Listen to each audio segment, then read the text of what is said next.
Good afternoon, everyone. I'm Robert Wilonsky, Communications Director here at Heritage Auctions, and I'm delighted, as always, to bring you the state of the market from the sports department.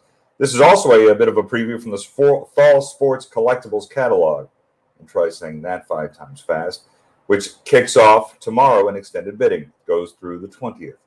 I'm delighted to have, to my far right, Derek Grady, Executive Vice President from Sports, and sitting between us, Mike Provenzale, the Executive Sports Production Manager. Gentlemen, promotion. Hello. Is that not correct? That's a slight promotion, executive title. Yeah, that was I'd say I'm worth promotion. it. I mean, I wore a jacket and all. It is a bit debatable. So if you have a question, feel free to ask it. You can ask it here. You can ask it through tommyn@ha.com if you want to be anonymous. I know Derek is eagerly expecting many questions, of which he is terribly afeared. Don't worry about it. We screen them. Oh, good. So, good. But that said, feel free to send them. And if you're watching on Instagram Live, first of all, congratulations. Second of all, if you would like to see something more close up, and we'll show some things here because we're watching it through multiple platforms. So if you'd like to see something, just reply in the comments and we'll make sure you get to see it a little bit later. Or you can always go to ha.com and look at it there. We do have, after all, the best high-resolution sports photographs in the world. All right, gentlemen. I assume we'll be here for 5 hours, as we often are for these sports discussions. At least 4. Yeah, look, these are some of the most viewed, most popular, most consumed, and most commented upon videos that we do, seeing as how sports is, after all, one of our most popular departments. But let's talk about, we're here to kind of do 2 things, right? Look back and look ahead. So before we can look ahead, it makes sense, in chronological order at least, to look back. Been a remarkable year and a half. And, you know, we've done several of these for sports, and the question is always about the sports card. We'll certainly get to that. And Derek, I actually kind of wanted to start with you, just get some housekeeping out of the way. Many people have asked over the last couple of months about the grading card companies, and are they fully back? Are they running? Are people able to get their sports cards graded these days? You know, that's a great question. We are Thanks, still wrote it down right here for me to ask. Oh, perfect. Yeah, that's what happens. So the grading companies are still behind. They are inundated. PSA is still, to the public, I believe, at a $150 level. Beckett is at a $125 to $150 level. SGC is, I think they're 30 at the base level, and you know they're inundated. All the companies are inundated. Once that opens back up, which we're hoping will be soon, you know, obviously it's good for the hobby when people get their cards back. Yeah. And right now, this is the first time I've ever seen it where it's been, in the last year, it's been this bad. So what is that? So overall, what does that do to the hobby itself? Because as people can't bring them to auction, as they can't sell them elsewhere, what does that do? I mean, certainly, well, you know, I just heard an example today where, you know, somebody was opening boxes of Prism, and they have a ton of Zion Williamson rookie cards that were really hot when they first came out, and they had them in at PSA. Okay. While they're sitting there, the card has gone down some from where it was. Yeah. They can't get them back. So you've lost money while they're sitting there. So it can frustrate the bulk submitters, the investors. Okay. The regular collectors, there are cards still coming up. If you pay the higher service level, you might not get your money back, but you're going to get your cards back. Right. Okay. So there's still enough cards out there on the market to appease collectors, but the people submitting can get awfully frustrated while their cards sitting in a warehouse or in the queue waiting to come up. So this is a great time if you have the qualifications to be a grader or be a grader in training, or you want to start a career in the hobby, whether it's at Heritage, whether it's, you know, as a dealer, whether it's as a store owner, whether it's a, you know, graders, for God's sakes, we need graders. I mean, that's what we need more than anything in the hobby, is to, you know, have people that know cards. And there's now graders for just modern cards, say 1980 to present versus 19th century, which is more difficult, which is more my specialty, 19th century to present.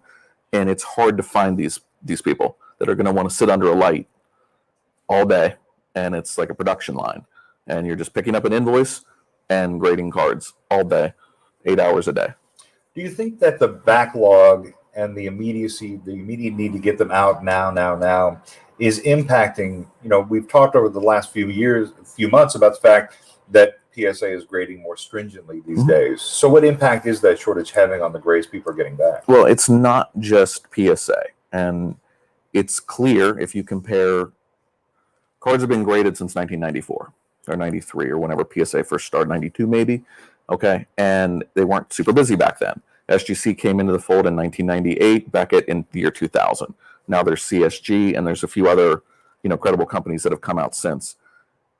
If you look back into the 90s, cards were looser in grade. The standards have changed. Standards always tend to get tighter for some reason. I think if you talk to the coin guys, they'll tell you too. It was looser maybe early on, then it gets tighter. Now we've gotten to a point where some people think it's because there's new graders doing it. You don't get fired as a grader for grading too tight. You can get fired for grading too loose. Nobody wants to see a 10 with a hit corner. Okay? But if you call it a 9 or an 8, you're going to get it's fine. So graders are generally tighter when they're new. Yeah. Okay, and now you're rushing graders in. Regardless of what they're saying, they are buried. Right. And people are, again, when you get buried, some of the processes can change a little bit. They have to get cards back to people. Okay, there's obviously review policies, and you can crack cards out and send them back in, but right now it is stricter than it's ever been. So a freshly graded Babe Ruth 8 today is going to look nicer generally than some of the Babe Ruths from the past. Right. It's just common. You can see this everywhere through our, So what impact is that having on results? I mean, because I assume it's kind of twofold, right? Because on the one hand, modern cards are the thing that people are really sending to PSA or any of the grading services these days. I would assume that the modern card, you're pulling a fresh pack of prisms or whatever, and you're sending them in, and that's where the value is, I would assume, fluctuating. But I also assume, and based on some previous results, and we'll get to those in a second, a lot of the vintage cards have really, really shot up. Cards that weren't that popular 2, 3, 5, 10 years ago. The blue chip cards have really shot up. Yeah. Okay, maybe some undervalued rookie cards in 10s because people don't believe whether it's PSA or SGC or Beckett, they're going to grade a Johnny Bench rookie in a 10 again, or a Reggie Jackson rookie in a 10. We got, over $1 million for Reggie Jackson at 10. That's banking on, companies like us. So we get most likely the most raw finds from vintage cards. Okay, we see it all the time. I can go through 100 Reggie Jackson rookies in a year, fresh to the hobby, and I might not even find a 9 or an 8. Forget about a 10. So I would argue that's probably going to be the only 10 you'll ever see on a Reggie Jackson. So the buyer probably made a smart move, spent over $1 million on it, which was a world record. But the next time it sells, it will probably bring more. But for sure, now the standards are stricter, and the modern cards, they're making them nicer.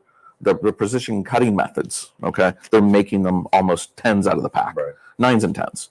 So there's not necessarily, the rarity is on the numbered cards, where here's a Patrick Mahomes 1-of-1 card. Right. Okay, that's the rarity. Whether it grades an 8 to a 10, great if it's a 10. If it's an 8, it's still a 1-of-1. Okay, with the vintage, they are getting mostly modern. They still get a lot of vintage cards. Yeah, still people doing T206 sets and 33 Gaudy sets. We just found some Gaudis and actually got an 8 on a Babe Ruth. Not easy. Wow. Not easy. That's few and far between, but we still do that every year. Find some T206s that we might get an 8 or 2 a year in thousands of submissions. And the way the industry is now, the discussion about grades and the debate about it is so public on message boards and social media. Every time I post a card that's a 10 or something high, there's a debate in the comments. Was that graded too high? Was it graded 100%. Too low? So that definitely plays into what the graders are thinking. If they're grading a 86 Fleer Jordan and it's going to be a 9 or a 10, they know thousands, if not tens of thousands of people are going to see it somewhere online and could be talking about it if they made a mistake or if they correct. That's right. To the point, a grader only gets criticized generally. That's the thing anybody can see. Centering, a touch on a corner on an 86 Fleer Jordan. If it's in a 10, everybody's going to criticize it. If it's in an 8 and it really should be a 10, people are going to say, wow, that's a gorgeous 8. I want that 8. Okay, so you only get, whatever. Right, you get a lot of, that's the best looking 3 I've ever seen. Yes, right. Even though it should be a 5. Right. It's the best looking 3 I should have ever seen. There must be something that the grader saw that I didn't. Well, not necessarily. But, again, that's what's happening right now. So, and I've always told people since 1998 when I got in the business, buy the card, not the holder. Don't just go buy the name brand. Right. Look at it with your own eyes. Educate yourself. Buy a nice card. There's several reputable companies, okay? You're going to want to trust some more than others on vintage and alterations. and some, for other reasons. But at the end of the day, there's a difference in eights. You can see it in our archives where even in the same auction, why did this card sell for more than this card? If it's a Michael Jordan in a 9, well, this one's nicer generally, or that's what the bidders felt. Okay. And we're here to describe cards too. So when Lee comes out here with me, we're up here describing cards. We fly in to go through the inventory in the auction. People will ask questions. Is this 48 leaf Jackie, would it grade an 8 today? Would it how nice is it for an 8? And we should point that you actually can answer that, having been a grader yourself. Yes. First I'm hearing of this. First you're hearing of this? Yeah, wow. No, I still consider myself, and I get criticized by some, that I still consider myself a professional grader. I don't think you just lose that because I'm not technically, I'm doing it for Heritage every day. I'm looking at cards every day. I see cards in my sleep. Speaking of which, somebody on Instagram, by the way, folks are submitting questions via Instagram, not just through the StreamYard. Derek is a legend, one of the biggest players in the hobby. So there, that's okay. That's okay. I owe you money, whoever that was. But June Buggy Yankee asked, June Buggy Yankee asked, isn't there a new grading company that actually uses lasers to grade cards? They claim it's 100% accurate, as though there was such a thing. Is that? Do you know of this? I mean, okay, nothing's 100% accurate, but I will say that I have not heard of that company. But just like when the hobby exploded, and I'm at SGC, and it's the year 2000, okay, and it is blown up after the McGuire Sosa home run chase. Everybody's sending that stuff in. We have a deal with Upper Deck Hobby blowing up. There were at one point a few grading companies. Next thing I know, there's 20 grading companies. Okay, people with slab machines in their basement, slabbing cards, calling themselves a professional grader, and they take ads in magazines. So there are going to be, just like anything, as we've seen with Heritage, there's more auction companies that pop up. There's more trade shows that pop up. There's more grading companies that pop up. Do your homework. You just don't go submit to anybody. Okay, there's companies that have been around for a long time that you can trust. So I want to ask you, there's a couple things I kind of want to address on this subject. You mentioned trade shows a minute ago. Certainly they've come back since we've done this last. I haven't seen you, in fact, since July when we were at the National together in Chicago. I'm always working. Hey, I'm always on the road. I don't know. I just don't know. You just go to concerts and football games. It is a very murky existence. Yeah. But that said, I'm curious what the impact of the return of the trade show is having on the hobby in the last few months. Okay, so I have done, since the pandemic and the trade shows opened again, I believe, roughly speaking, I've been to Boston a couple times and Philly a couple times. We just had a staff get back from Toronto. These have all been record shows for us. The best part to see is the attendance.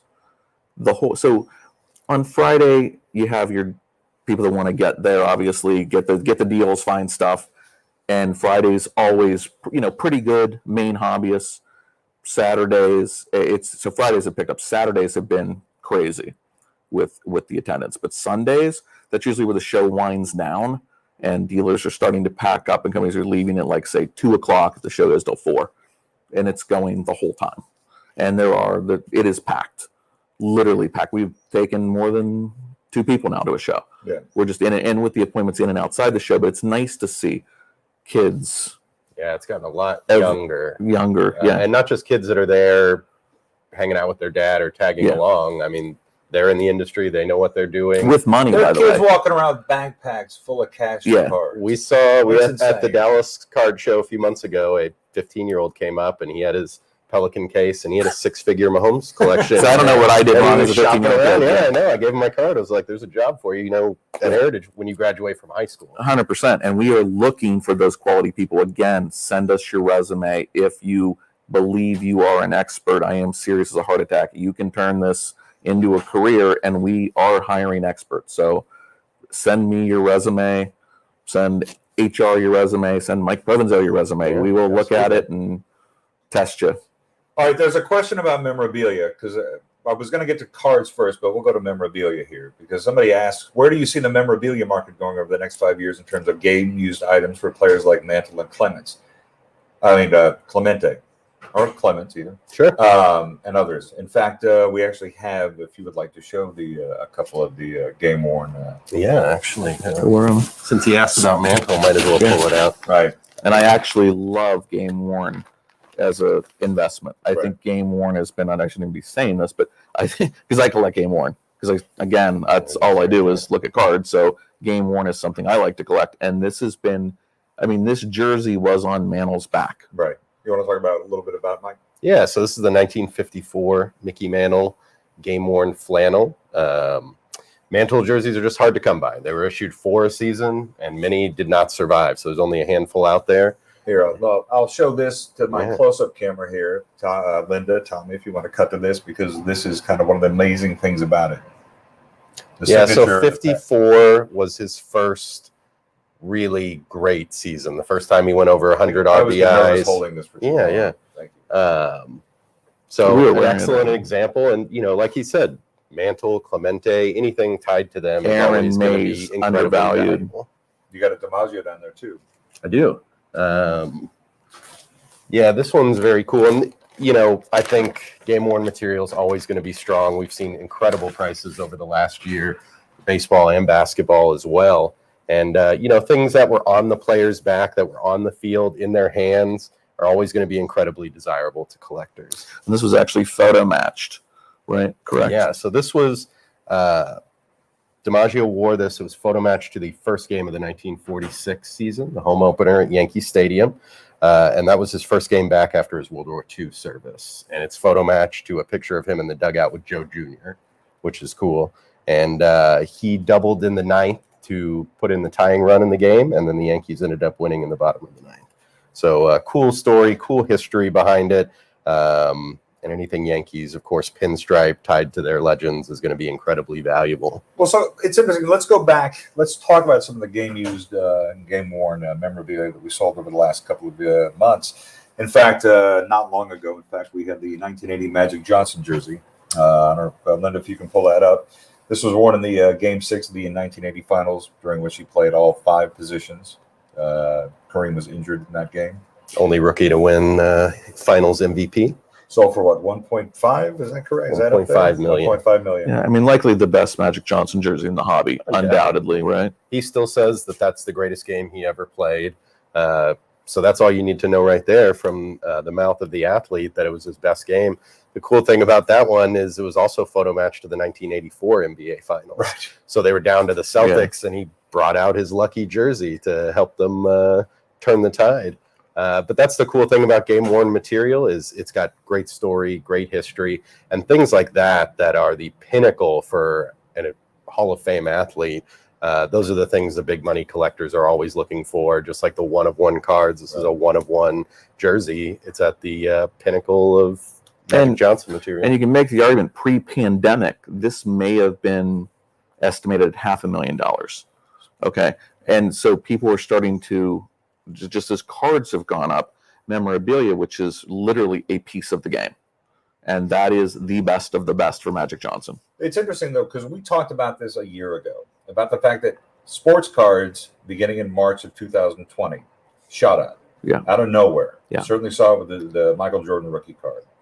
The Michael Jordan rookie really helped sort of Nailed it. blow up that market.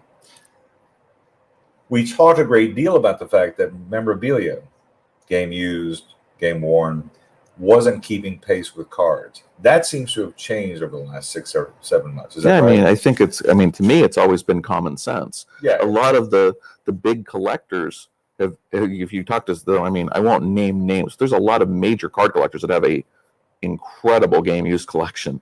It is literally a piece of the game. A 52 Mantle, there's new discoveries, right, on 52 Mantles. The 8s have sold over $1 million, up to $2 million. Right. Here's a jersey that was on his back. There's only X amount of season. They've pretty much all been found. There's hardly any new discoveries of a Mantle jersey. They've kind of been out there, right? Some are in museums. Some were sent down and never recovered. And here we have one that's estimated at less than we would estimate a 52 Mantle 8 at. So I think you see that. Willie Mays, to me, behind Babe Ruth, second greatest player to ever play the game. His jerseys were under $100,000, all original, graded a 10 or photo matched, under $100,000 for way too long. Now, they could be $250,000 all original, photo matched. But they're still not at the price of a card, which amazes me. Because cards were meant to be, it's a rite of passage as a kid. We all collected cards. You can build sets. You can you chase them, you flip them, you trade them with your friends. Maybe not so much anymore do they flip them, but they're more liquid.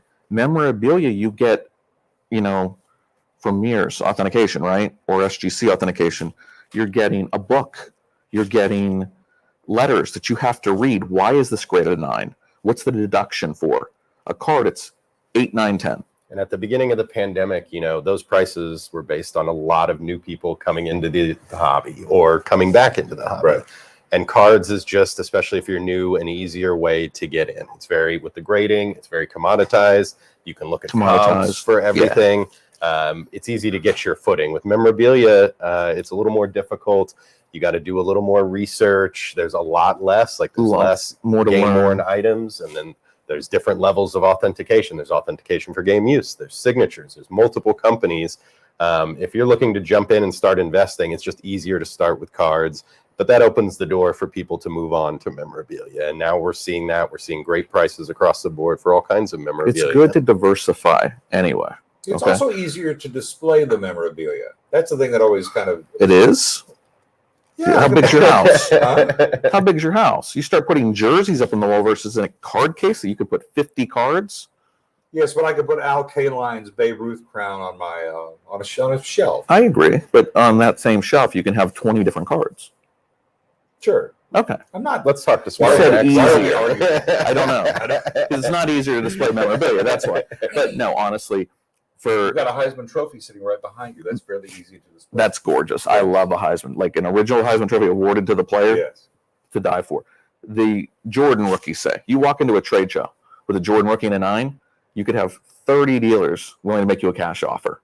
You walk in with a Al Kaline jersey, 90% of the room doesn't even know if it's real or not. Right. Okay. That's why, cards are more of a commodity.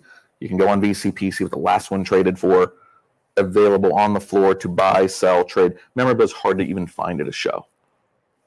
Game worn jerseys and stuff, bats. It certainly does seem bats are pretty hot these days. Bats are really hot. You know why? Why is that? Pop report. They came out with a pop report. Yeah. Oh, really? People have found out how tough, say, a Hank Aaron bat in a 10 is, or how tough some of these. They are setting world record prices. They're blowing us away right now. When you put out a pop report and the census, again, I should have, knowing this, should have bought more bats because it's incredible what it's done. The census report. And the information's so much easier to access. Like when we were kids and collecting, you had to know someone or learn by trial and error and lose money or make mistakes. But now any 15-year-old with a phone can have the same research and it's not the Wild West anymore. We're seeing some bats here. We have some bats in this upcoming auction. We do. I just bought a bat. Oh, really? Game used? No. But an autographed bat. Okay. Bobby Thompson, Ralph Branca. Okay. Very excited. Shot heard around the world. Gonna give it to my father. Nice. He You was just a New York spoiled the Giants fan. surprise here. Is he watching this? Is he watching this? No, sorry. Bonds Collector asks on Instagram, is a photo match a must on game used memorabilia? After all, that seems to be what drives the much bigger It's price. not a must, but if you have the opportunity to photo match something that's significant or you think it might have been from a significant game or milestone or moment, it's definitely worth it. It can double or triple the price of some things, and especially for those top tier items, if like that Magic Johnson jersey. Right. If you want it undeniably tied to a single game and you're planning on selling it or displaying it, people are going to want the photo match. And there's a lot of photo match companies out there. They've gotten very good at it. But you want the photo match, right? Because you want the story. You want to be able to say that this is that thing. Sure. Maybe that's my Except journalism it doesn't background. make it. Okay, so prior to the year 2000, okay, or maybe in the 90s is when it started getting better with photo match. There wasn't as many images in the 50s, the 60s where you could zoom in and get that exact photo match. That doesn't make it bad, but I don't know how much I would want to buy modern jerseys where they have camera angles from everything possible, right? So I'm wanting a Jordan jersey, Right. photo matched. Okay, there's lots with Providence, but I want the photo match with the mesh shoulder. That's where they take it to the next level on a major piece like that. So I would say modern athletes, you really would like a photo match, but keep in mind why the Authenticator is significant too, because numbers can be replaced on a jersey. Things can change. Okay, it could have been sent down, a number could have been taken off, the NY could be taken off or removed, right? And it could still be photo matched. I want to know that the jersey's all original and photo matched. makes a big difference. And the modern jerseys, the leagues have done such a great job of doing their own authentication. It has the certs you can look up. We just sold a Tatis Jr. jersey from the game when his first 5-hit game, and we did get it photo matched, but the MLB authentication was right there. Yeah. You could scan it, you could run it, you knew exactly what you got. And certainly having MLB authenticate this stuff these days is really that's changed. Sure. So if you have a modern jersey, you don't need the photo match. It can be pricey, and it's, no given that if you submit it that it's going to be matched, especially for the vintage stuff. But if you can do a little research on your own, think there's a good chance, then it's worth submitting, and it definitely can increase the value. There's the Tatis jersey there. Yeah, that's a great one from his rookie year.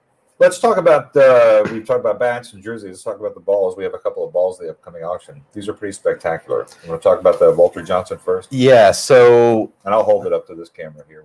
Yeah, there you go. So something that's really hard to get good authentication, good provenance on is game-used balls. A lot of times they end up in the stands, and who knows what happens to them. So this one's from the 1924 World Series, Game 7. Walter Johnson and the Senators had always been at the bottom of the league. They finally made it to the Fall Classic, and Johnson actually lost Games 1 and 5, surprisingly. He's still a dominant pitcher in 24. And he was put in the 9th inning in a tie game to hold the score. He pitched 4 scoreless innings. The Muddy Rule got the game-winning hit in the bottom of the 12th to win the series for them. Johnson was on the mound, and this is the ball from the Muddy Rule's hit that won the series. It comes from Walter Johnson's family, and it has a letter of provenance from his grandson. And a nice big story in the Washington Post a couple of weeks ago. Yes, absolutely. And so great provenance He there. stayed up all night studying this. I mean, he was just dropping that out like he's a baseball historian. It just comes to me like that. He's Bill James. Oh, okay. But so great provenance. Walter Johnson, incredible career. He only kept 3 baseballs, and this was one of them. Right. So he said it was the crowning moment of his career, winning the title, finally getting there. It was towards the end of his career. So a huge item, like we talked about, that's a one-of-a-kind item right there, a huge piece of history, and comes directly from his family, so it doesn't get any better than that. And easy to display. That's easy to display, correct. That is easy to display. One of these about displays, display cases. That sounds really I just want to see how exciting. big his house is. He must have this. He lives in here and just sits here and waits for these state-of-the-market the things. aesthetics of sports memorabilia display with Derek Grady and Mike Provenzale. Yeah, he knows aesthetics. Yeah, you can trust me. Okay. Well, just look at you. Yeah, exactly. And one more great my GQ interviews after this. This is from 1931, and this is Babe Ruth's 571st home run ball. I'll show that there. Yeah, so very cool. He hit it into the right field stands in Philadelphia, and you've got a great signature from Ruth. The person who caught up with Ruth after the game, got him to sign it, and he noted the date on there, and Ruth in his own hand put number 6 because it was 6th home run of the season. That's so awesome. Game-used balls are hard to definitively tie to a moment, but when you've got the Bambino putting it in his own hand, there's no denying it. Has the market for these changed? I'm curious about the demographics of the market for collectibles. We talk about seeing kids at card shows, but they're collecting modern cards. They're collecting guys they can see on TV. My son has recently gotten out of the modern card and decided to go to the vintage card. That's what we love to hear. Well, he just thinks that he thinks it's just more sustainable in some ways. Well, that's how it always happens is, for the most part, you start collecting who you're watching. Right. When you're a kid, who you see, we collected players in the 80s and the 90s, and then that opens the door that you learn more about the history, Sure. and that's when you start going back to the Mantles, the Ruths, the Mays, and figuring out the history of it. But most people, I think, start with collecting players they're actively watching right there. Right. But do you find that the demographic has changed, that it's gotten younger for the memorabilia, for the vintage cards as well? Or is it, the same guys? I feel like it's more investors in the memorabilia. Is it really? Yeah, I don't feel like it's a lot of younger. I mean, other than some of these modern jerseys where they, love a modern guy and then they see the jersey become available with us or Major League Baseball or something, and modern jerseys can be pretty affordable. More affordable. On a jersey in the Rangers single A team, the Wood Ducks, a couple of prospects. Oh, okay. If they make it right there. But it's a $150 jersey at the moment. Okay. But I think as far as the memorabilia, kids, they're getting the autographs. They're going to shows. Players are a lot more accessible now. So, if they want an autograph from their favorite player, they can go get it in person at a show, or find it easy enough. And, you know, most people coming into the hobby or young people can't afford the vintage guys. You know, even a Mantle autograph ball is going to be $400 or $500. Right. So that's might be cost prohibitive for a 15-year-old. Not the 15-year-olds walking Not around that card one, shows. no, definitely not. With the Pelican case. He wouldn't even care. Somebody asks on Instagram, game used jersey versus jersey patch auto cards as an investment. Which is better?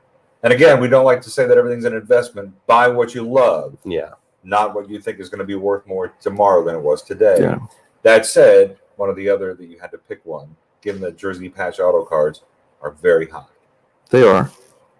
I guess it depends and there's on very whose limited. game used jersey it was. Yeah. Again, Hall of Fame, game worn jersey. The rookie patch autograph cards are mostly of current players. So I've talked to people that already thinks Mahomes, love the kid, great quarterback, but they already have him in the Hall of Fame. Anything can still happen. Right. He just got the Chiefs back on the right track after that win, right? Mm-hmm. But he's got one Super Bowl. He's won one, lost one. We don't know where he's going to end up, but let's not put him in Canton right now. Okay. So if you're going to go buy this Mahomes autograph patch, which I think Lamar Jackson could end up being a great investment too. He just hasn't made a Super Bowl yet. Sure. But I'm not putting these guys in the Hall of Fame. I tend to collect guys that are, obviously I collect what I like, but for investment, I'm buying already in the Hall of Fame or 100% going to get in the Hall of Fame. Right. I can't now. I cheated a little bit on that theory by buying a Dak and a Zeke jersey because I just had to, because I love the Cowboys, so anyway, I had to buy them. Now they can, at the end, may not be a great investment, but I remember these guys, right? But I usually stick to that. With these rookie patch autos, I mean, people love Josh Allen. Again, anything can happen. Sure. It's a risk reward. Luka selling for being one of the top selling cards of all time. Yeah. He's going to stuck on a team that may go 500 for the duration of his tenure. Yeah, and obviously has built a Hall of Fame career just on his numbers alone. Has to keep doing it for more years, but his jerseys, regardless, will always be great, right? Right. And his cards may or may not be. I think they will be, but he's got to win some championships. And for those modern guys, they're wearing a different jersey every game. Right. And if you're talking about a 1 of 1 or 1 of 5, it's going to be a lot more limited than their jerseys are. But yeah, modern guys who are playing, it's all speculation, essentially. Like Josh Allen's a great example. He could be in the top 5 in MVP voting every year, but if he never wins a Super Bowl, he might not be in the Hall of Fame. And how much are the cards worth of quarterbacks that never won, didn't go to the Hall of Fame, never won a Super Bowl? Right. So it is a lot of speculation. Like, of course, Brady and LeBron, those guys are established. Those are great investments. They could walk off the field or court tomorrow and their status is assured. But, guys like Kyler Murray and things like that, who knows what's going to happen? Yes, there's a chance you could be getting a great investment right now that could be worth something in 10, 15 years.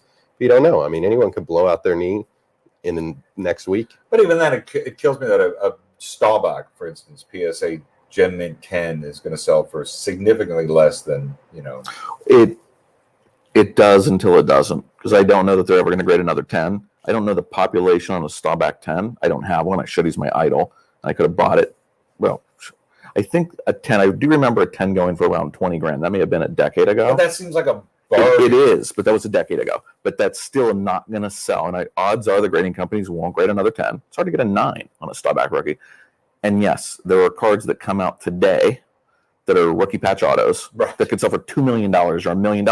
And what's hard for some collectors to understand, we keep saying a 1 of 1. Well, there's 50 1 of 1s now. There might even be 100 1 of 1s on some players. Some of the different products. There's a Staubach.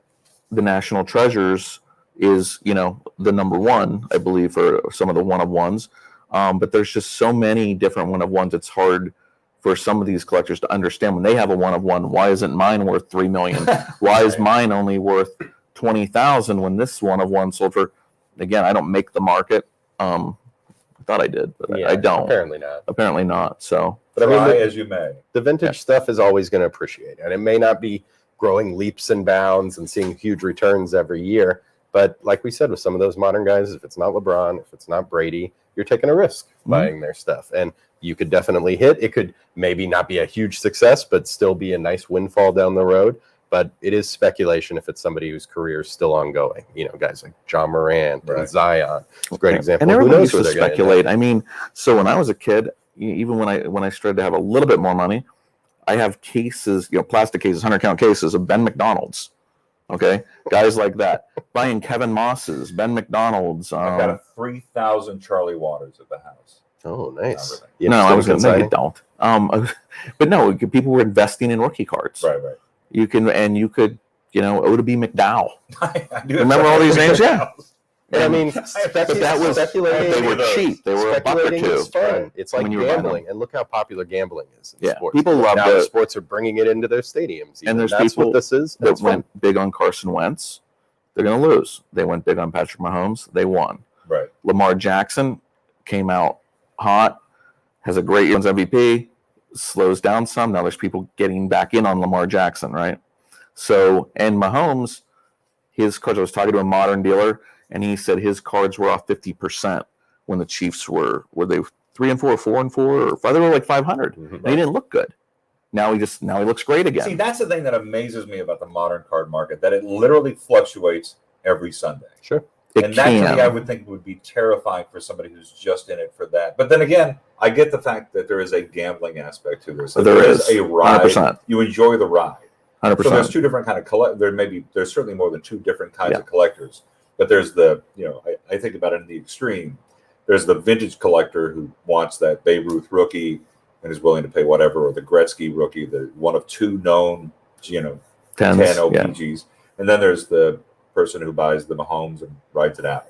Or the buying the vintage guys is like buying gold. It's going to be stable. It's going to go up in value. You're not taking a risk. And, buying the modern guys is like buying an NFT. Who knows? We'll see down the road. But there's nothing assured for guys whose careers are just starting. How's Top Shot doing these days? Market's back. Is it? Because it was a little fluctuating. Yeah, I mean, that's a part of the market it's very interesting. It went down when the season ended. A lot of people say maybe that was the reason. Who knows? Right. But people have come back into it. We're seeing great prices, and we have a great LeBron Top Shot in the auction right now. That's right.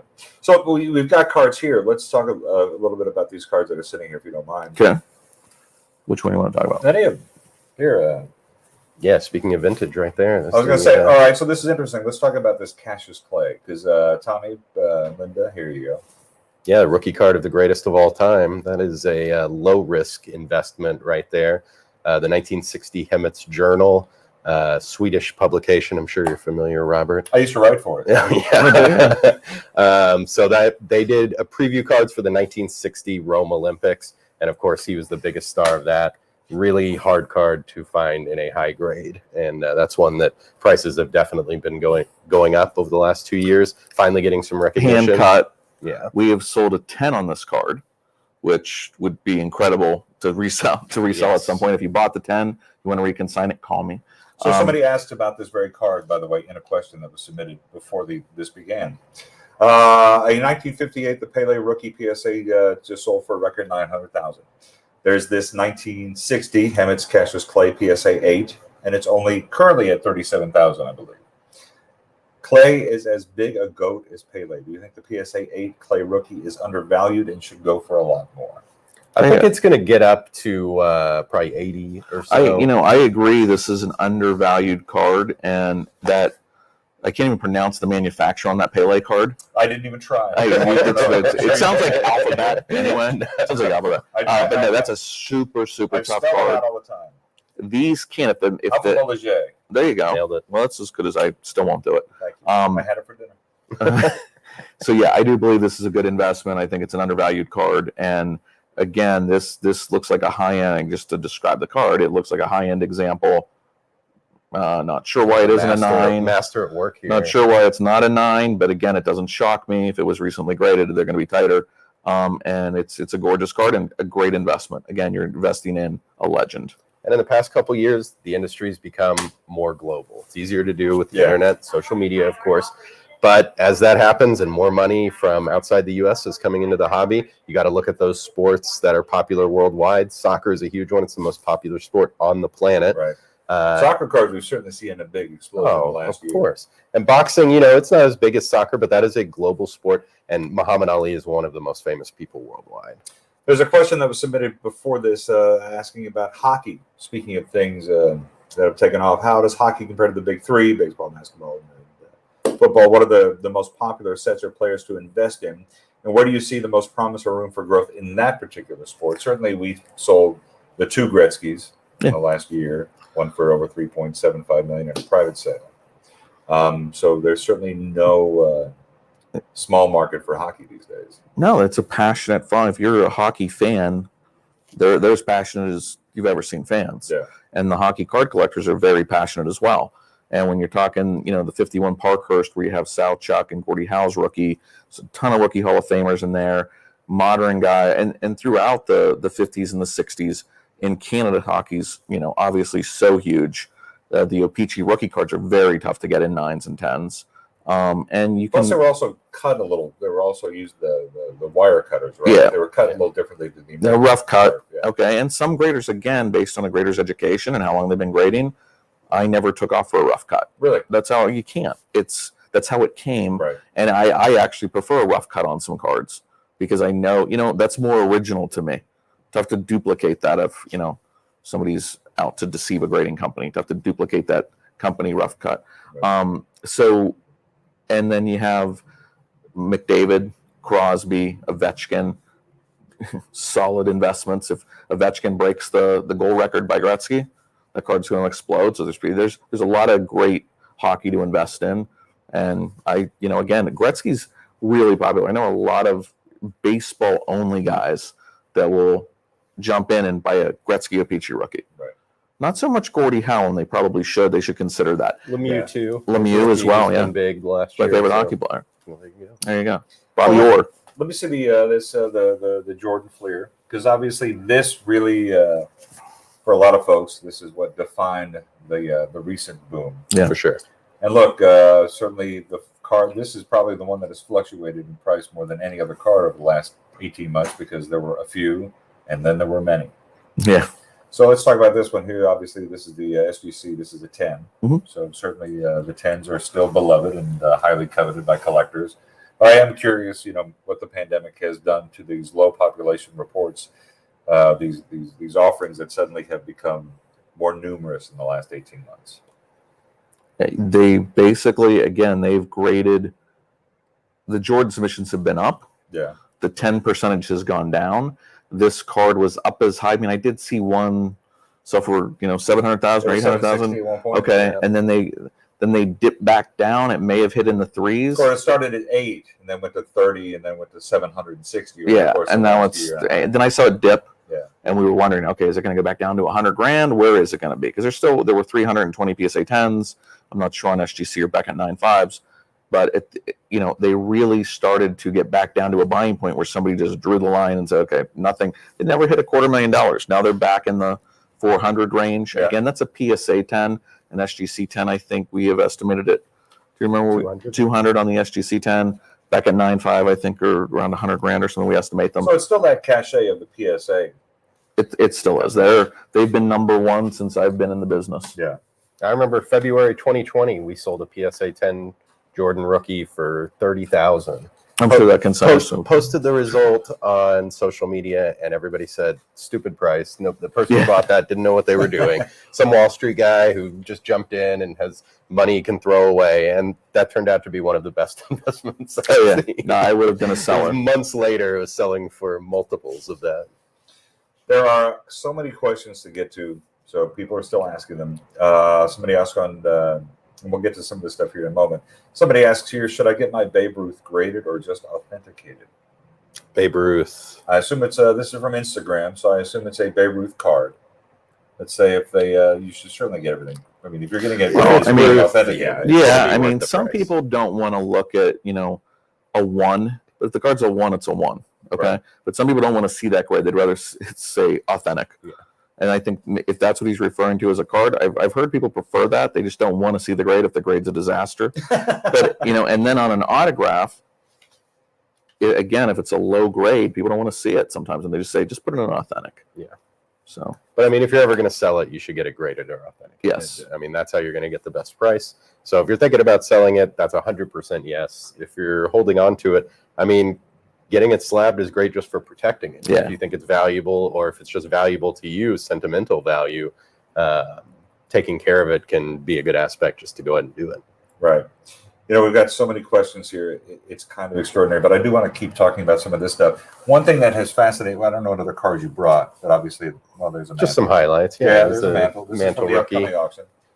So, look, I'm still fascinated by the 52 tops, which we know. Look, there were three kind of holy grails: the T206 Wagner, the 52 tops, and for some people, that Jordan has become sure their white whale, if not their holy grail. But I have to say, I've always loved the 51 Bowman a little bit more than 52. It's a beautiful card. Very tough to find in high grades like that. Yeah, everybody loves the 52 tops, but there's plenty of people who love the 51 Bowman too, and that's one that undervalued. I was going to say, I think it's undervalued. It seems to me that you can still manage to have an undervalued Mantle rookie. I find that to be extraordinary. A lot of people think with the 52 tops Mantle that it's, you're checking a box by adding it to your collection, whatever grade it's in. Whatever grade. We're selling threes are going for six figures now. When I was growing up, Wagner was unattainable. Yeah. So as a kid, is. and I was technically, yeah. And so a 52 Mantle was on my, I'm 18 years old. I'm thinking, that's before grading. I don't want to date myself here, but that was before grading. You've dated yourself. I dated myself. I'm 50, whatever. If this, everybody can see that. You're only 50? Oh God! What did I even go down that road? Yes. Everybody submit how old they think they're. Oh God! Oh yeah, please. We just told please you. But what for a door prize. I told you. Okay. So anyway, a 52 Mantle in any grade, right? My worries was authentication, because there's no grading company. Dealers it's the Wild West. Card can be trimmed. Dealers still can have it out in the showcase. Mm-hmm. Pressed out creases, whatever. And I was looking to buy one, and I just couldn't stomach paying $8 to $10,000. It was a lot of money for one that was ugly. So still never got one. Yeah. So, but either way, 51 Bowman Mantle, undervalued. Love it as an investment in investment grade, or buy what. Again, as this has gone up, keep in mind whether it's 51 Bowman, 52 tops, ones have gone up, twos have gone up. Everything has followed the eights. Yeah. Here's a question from an old friend of mine, former colleague of mine, Ed Bart. He says, in large part due to overproduction, many of the late 1980s and early 1990s wax boxes were viewed as largely worthless, but now there seems to be a real uptick in their value. And I'll say that from experience. You could go buy a box of 90s tops for $20. Now they're $100, $200, $300. I find that to be extraordinary. He said, my feeling is that this is largely due to card grading, in which a Gem Mint 10 of a rookie or star player such as Jordan can be sold for perhaps twice the money paid for the sealed wax box. But are there any other factors at play? Uncle Barty bringing the heat there. Yeah.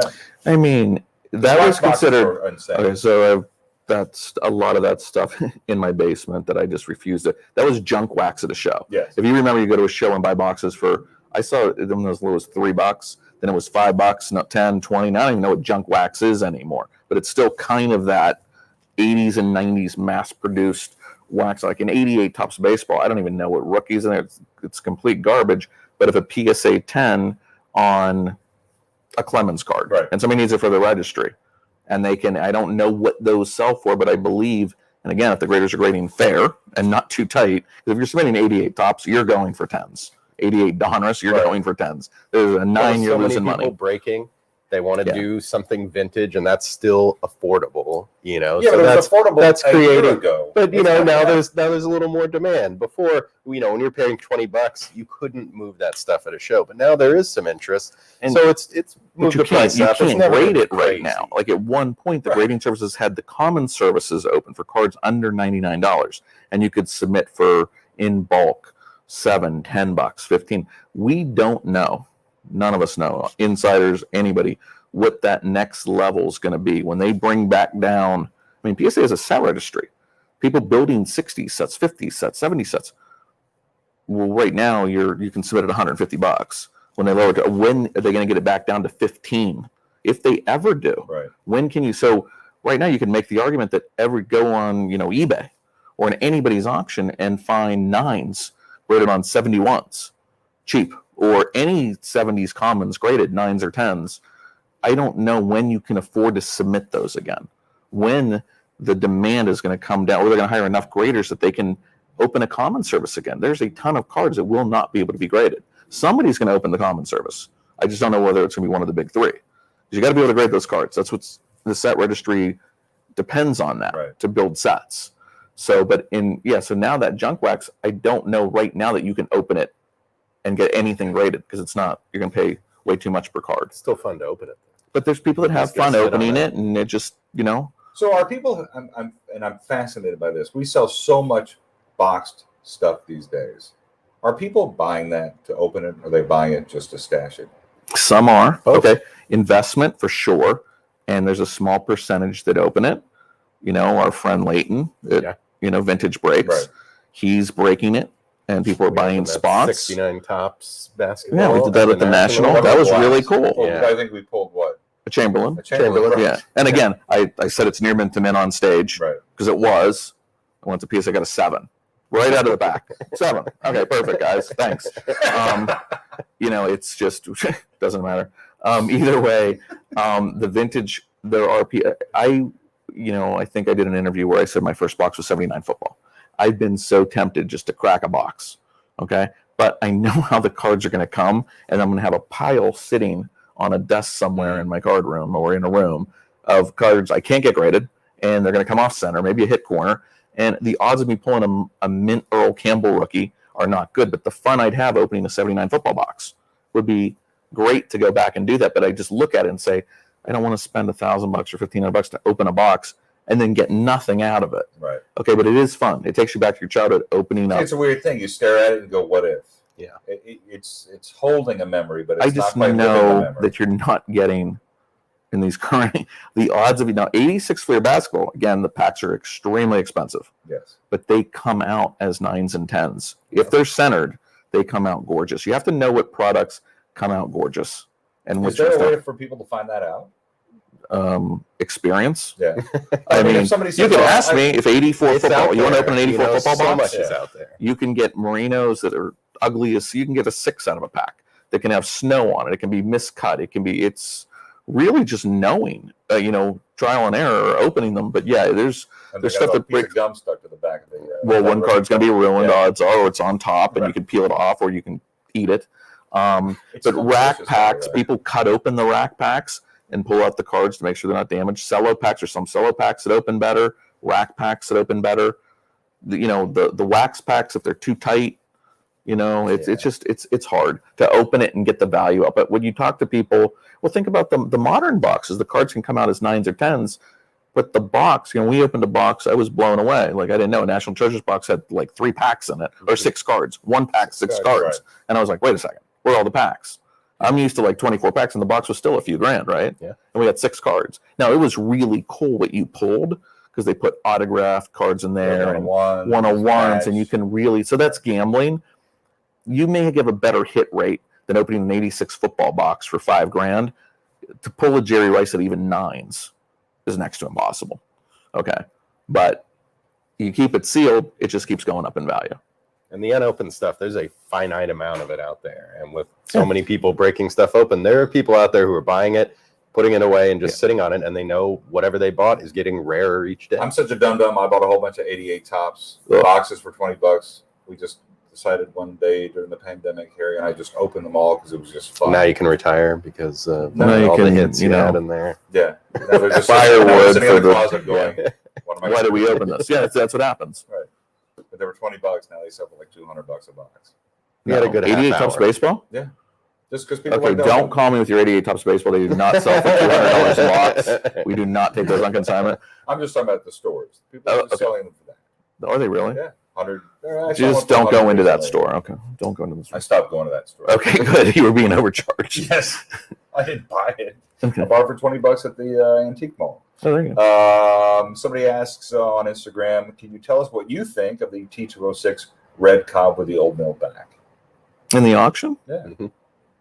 It's a tie cob graded an 8. Yeah. Go find another one. And it's an old mill back. It's a tougher back. We have a couple old mill backs and 8s in the auction. Yeah.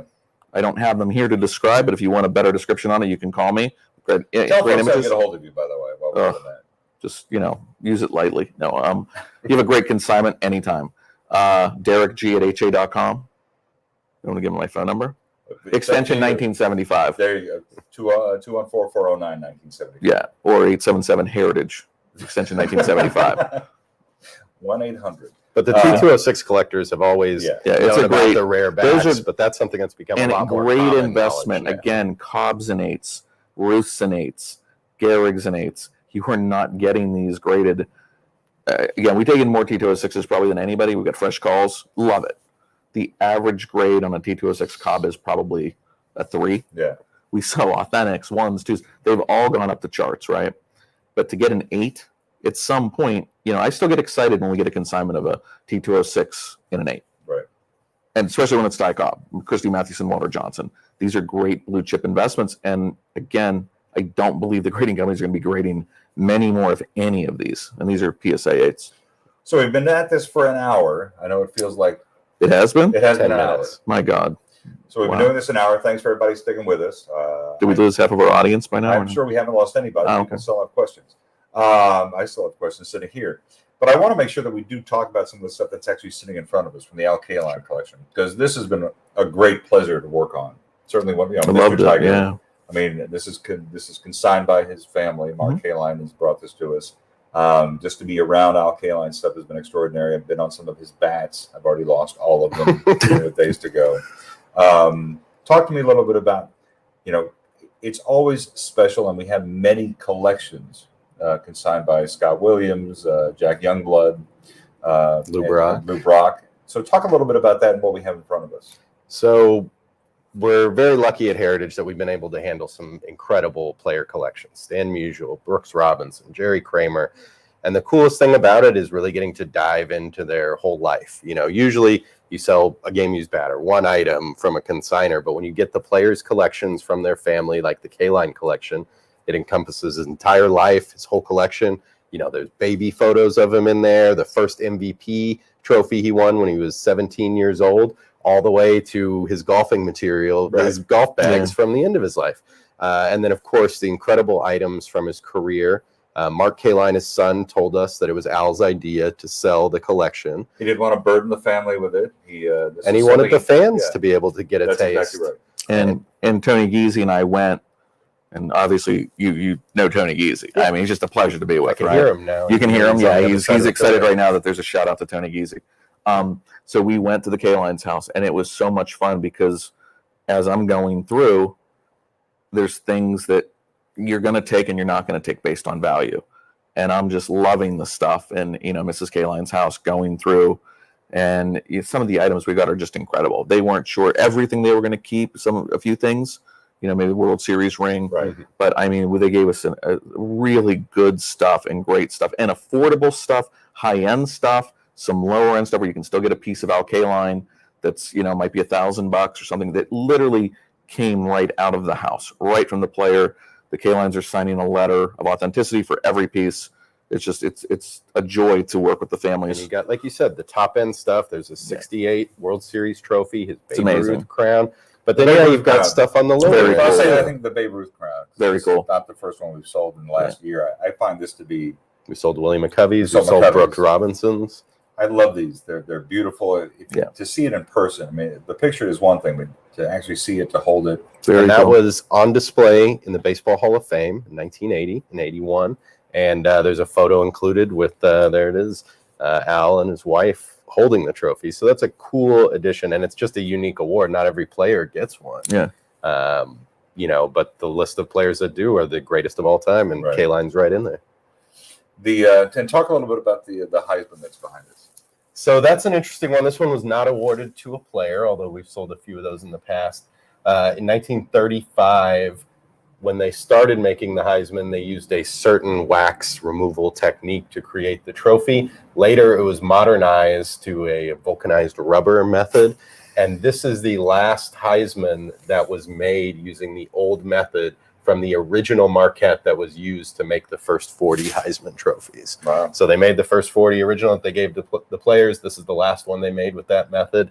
And just a cool piece. Not many people can afford, on the rare occasion when a player awarded Heisman comes out, they're ridiculously expensive. So this is a cool one that does have a nice story behind it, good history, and of course, if you have that on display, very easy to display.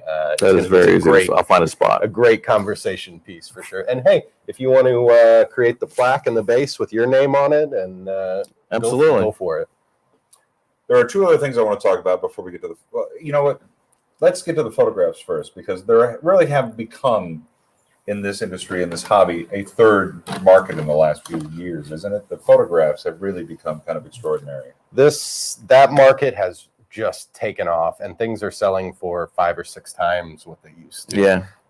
And baseball, football, basketball, all of them, PSA slabbing the photos. That is definitely type 1, type first 1 generation. photos. Yeah. So this one is the 1915 Boston Red Sox pitching staff, which of course includes Babe Ruth. I mean, that again, those are the photos that are just going crazy. The Babe Ruth with the Red Sox. Yes. And the amazing thing is, so this has the news service stamp on the back. I mean, this is, having seen 8 billion of these over the course of my career. You should have been saving them. Yeah. If I told you. Those Odell McDowell type 1 photos. Yeah. I have good stories for you. He's buying 88 wax boxes instead of saving type 1 photos. But, we were talking about Jordan. So 3 or 4 years ago, you could buy a type 1 Jordan photograph for a few $100. Yeah. It's even the modern that's gone crazy. Now they're selling for over 20,000, depending on what it is, what year.